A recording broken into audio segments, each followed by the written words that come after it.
السلام علیکم دوستو، آج کی کہانی گوانتا ناموں کی کہانی۔ کاشف انصاری جو ایک صحافی ہیں، انہوں نے یہ انٹرویو کیا ہے ایک گوانتا ناموں کے قیدی سے جو رہا ہو کر آئے ہیں۔ یہ آپ کے سامنے پیش کر رہا ہوں، غور سے سنیے گا۔ نہایت ہی دلچسپ کہانی ہے اس قیدی کی۔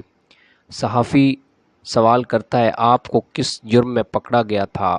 کاشف جو کہ مجرم رہا ہو کے آیا، میرا جرم تو مجھے خود بھی آج تک پتہ نہیں چلا، میرا خیال ہے اسلام ہی میرا جرم تھا۔ صحافی، لیکن کوئی سبب تو انہوں نے آپ کو بتایا ہوگا؟ کاشف، انہوں نے یہ الزام لگایا تھا کہ آپ مجاہدین کے ساتھی ہیں۔ صحافی، تو آپ جہاد کے راستے میں کیوں آئے؟ کاشف، دیکھیے ہماری زندگی کا مقصد اعلاء کلمت اللہ، اللہ کے کلمے کو سر بلند کرنا ہے اور مظلوم مسلمانوں کو یہود و نصارہ اور ہندوؤں کے ظلم سے بچانا ہے، یہ ہمارا مقصد ہے اور بس۔ صحافی، تو اس کے لیے آپ نے صرف جہاد کا راستہ کیوں اختیار کیا؟ کاشف، بس یہی ایک راستہ ہے، دوسرا کوئی راستہ نظر نہیں آتا کہ جس کے ذریعے آپ مظلوم مسلمانوں کو یہود و نصارہ اور امریکیوں کے ظلم سے بچا سکتے ہوں۔ یہ مسائل اسلحے اور شمشیر سے ہی حل ہوں گے۔ صحافی، کیا آپ سمجھتے ہیں کہ اس سے کوئی نتیجہ نکل سکے گا؟ کیونکہ دشمن کی قوت تو زیادہ ہے، جبکہ فلسطین، کشمیر، افغانستان، شیشان یا اور کسی بھی جگہ مجاہدین بہت کم ہیں۔ آپ کا مقصد کیسے حاصل ہوگا؟ کاشف، انشاءاللہ ہمارے ساتھ اللہ ہے، اور جس کے ساتھ اللہ تعالیٰ ہو پھر اس سے کوئی ڈر نہیں ہوتا۔ اگر ان کے پاس طاقت ہے تو ہمارے ساتھ اللہ ہے، اور اس کے فضل سے ہمارے دلوں میں ایک مصمم ارادہ ہے، انشاءاللہ ہم کامیاب رہیں گے اور اس کی نصرت ہمارے ساتھ رہے گی، مستقبل ہمارا ہے مسلمانوں کا۔ صحافی، کیا آپ کو براہ راست امریکیوں نے پکڑا تھا یا کسی اور نے؟ کاشف، نہیں، منافقین نے پکڑا اور پھر امریکیوں کو بیچ دیا۔ صحافی، کیوں؟ کاشف، بس یہ امریکہ کو راضی کرنا چاہتے ہیں اور امریکہ کو ہی یہ اپنی زندگی اور موت کا مالک سمجھتے ہیں، دوسرا اس کے عوض ان کو پیسے اور انعامات بھی ملتے ہیں، اس لیے یہ ہر جگہ مظلوم کو پکڑتے ہیں اور امریکہ کے حوالے کرتے ہیں۔ صحافی، جن لوگوں نے آپ کو پکڑا ان میں کوئی اچھے لوگ بھی تھے؟ کاشف، میں نے نہیں دیکھے، اچھے ہوتے تو پکڑتے کیوں اور پھر ایک مسلمان کو کافر کے حوالے کیوں کرتے؟ صحافی، انہوں نے آپ کے ساتھ کیا سلوک کیا؟ کاشف، بہت برا سلوک کیا، بے انتہا مارا، کپڑے بھی چھین لیے اور وحشت ناک سلوک کیا، تفصیلات بیان نہیں کر سکتا۔ تقریباً 3 ماہ مجھے مارتے پیٹتے رہے، ہر دوسرے تیسرے دن یہ ہوتا تھا کہ باندھ دیتے، کبھی الٹا لٹکا دیتے اور صبح سے رات 12 بجے تک مسلسل مارتے رہتے، بے خوابی کی اذیت بھی دیتے تھے، 5 دن بغیر کسی وقفے کے مسلسل جگائے رکھتے، بجلی کے کرنٹ بھی لگاتے اور سر پر مسلسل پانی پھینکتے جس سے سانس رک جاتا۔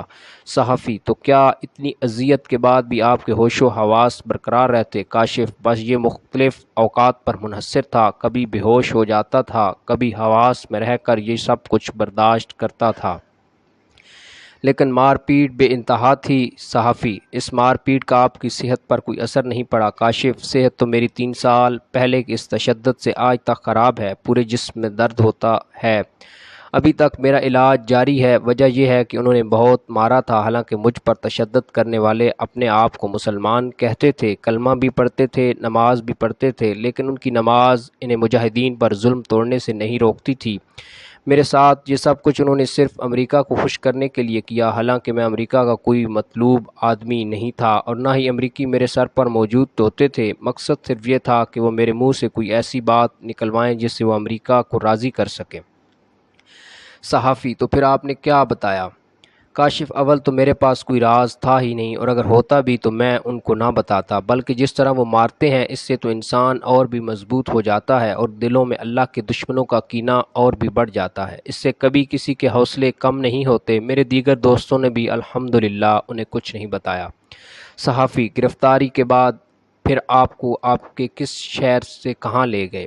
کاشف، مجھے ان لوگوں نے 3 ماہ بعد امریکیوں کے حوالے کر دیا، مجھے پہلے افغانستان لے گئے، وہاں مجھے باگرام رکھا گیا 2 مہینے تک۔ صحافی، آپ نے دیگر قیدیوں کو کس کیفیت میں پایا؟ کاشف، مجاہدین کو اللہ تعالی حوصلہ عطا فرماتا ہے، اور ہر جگہ پر وہاں بھی جب میں گوانتا ناموں میں تھا تو سب ساتھیوں کے حوصلے بڑے بلند تھے اور سب خوشی اور اطمینان کے ایک کیفیت میں رہتے تھے جو اللہ تعالیٰ کی طرف سے ایک انعام ہے۔ ان سب کو یقین ہے کہ اللہ ایک دن ان کو آزاد کرائے گا اور مسلمان اٹھیں گے اور طواغیت کے خلاف لڑیں گے، ہمیں رہائی دلوائیں گے۔ میں آپ کو یہ بھی بتا دوں کہ وہاں پنجروں میں پڑے لوگوں میں سے کوئی بھی ابھی تک تھکا نہیں ہے، بلکہ سب حوصلے میں ہیں۔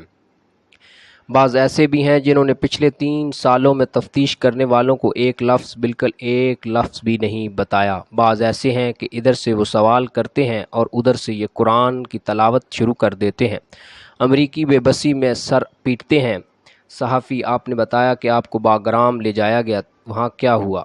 کاشف: باگرام امریکی اڈہ ہے، یہ ایک بہت بڑی جیل اور اذیت خانہ ہے جہاں ایک جالی دار پنجرے میں 20 مجاہدین کو رکھا جاتا ہے۔ پورے دن میں سب کو صرف 2 بوتل پانی ملتا ہے، وضو کا کوئی انتظام نہیں ہے، غسل وغیرہ کا تصور تک نہیں ہے۔ تقریباً 45 دنوں کے بعد ہمیں کپڑے بدلنے کا موقع دیا گیا، اور نماز کے متعلق بھی بہت مشکلات ہیں۔ میں نے اپنی آنکھوں سے دیکھا کہ امریکیوں نے قرآن پاک کو کچرے کے ڈبے میں ڈال دیا، بلکہ یہ منظر سب قیدیوں نے دیکھا۔ جب ہم نماز پڑھتے تو وہ کہتے کہ دل میں پڑھو، کسی کی آواز نہ آئے، یہاں تک کہ ہونٹوں کو حرکت دینے کی بھی اجازت نہ تھی۔ اکٹھے ہونے کے باوجود ہمیں ایک دوسرے کی طرف دیکھنے تک کی اجازت نہ تھی۔ سب کو اپنی گردن مستقلاً جھکا کر رکھنا پڑتی تھی، نیچے زمین کی طرف ہی دیکھنے کا حکم تھا۔ اگر سر اوپر اٹھا لیں تو سزا ملتی تھی۔ وہ کہتے تھے کہ تم لوگ اشاروں میں باتیں کرنے کی کوشش کرتے ہو۔ وہ مہینے تک ہم اذیت کی اس کیفیت میں رہے۔ صحافی: یہ حالت آپ کی کتنے عرصے تک رہی؟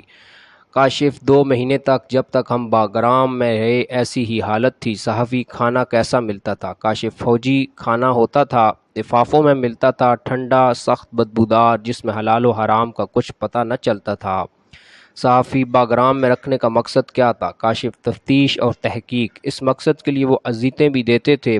ہمیں اپنے ساتھیوں کی چیخوں کی آوازیں آتی رہتی تھیں جن پر یہ امریکی ظلم توڑتے تھے۔ افغانستان میں بھی وہ بے خوابی کا عذاب دیتے تھے، وہاں ہر ملک کے لوگ تھے۔ پاکستان کے علاوہ افغانستان اور سعودی عرب کے مجاہدین بھی بہت تھے، کچھ ساتھی ادھر شہید بھی ہوئے۔ یمن کے مجاہدین کو میں جانتا ہوں جن کو شہید کیا گیا۔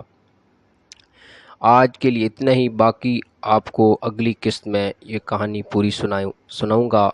برائے مہربانی میرے چینل کو سبسکرائب کریں اور ویڈیو کو لائک کریں۔ اللہ حافظ۔